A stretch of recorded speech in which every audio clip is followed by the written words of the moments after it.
Fridge থেকে গুপ্তধন খুঁজে পেলাম। মাছ মাংস খুঁজতে গিয়ে যখন রান্না করার পছন্দ মতো কিছুই পেলাম, এমন একটা জিনিস খুঁজে পেলাম যেটার কথা ভুলেই গিয়েছিলাম। আসসালামু আলাইকুম, কেমন আছেন আপনারা? সবাইকে আবার ওয়েলকাম জানাচ্ছি নতুন একটা ভিডিওতে। আশা করি যে যেখানে আছেন ভালো আছেন, সুস্থ আছেন। আজকের ভিডিওতে আমি কি কি রান্না করেছি সেটাই আপনাদের সাথে শেয়ার করব। বাজার থেকে কিছু আলু পেঁয়াজ রসুন নিয়ে আসছিল, এটা আমি বের করে নিচ্ছি। কি রান্না করব ভেবেই পাচ্ছি না, কারণ বাজার থেকে পুঁই শাক নিয়ে আসছিলাম। পুঁই শাক সবাই খাবে না, এ কারণে দেখলাম পুঁই শাকের সাথে মাছ রান্না করব। আর কি রান্না করা যায়, বাচ্চারা কি খেতে পছন্দ করে।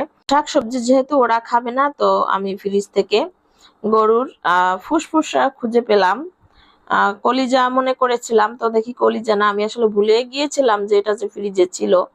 তো যাই হোক, ওটা বের করে বাচ্চাদের রান্না করে দিব। এজন্যই বলেছি ভিডিওর শুরুতে টাইটেলে বলেছি ফ্রিজ থেকে আমি গুপ্তধন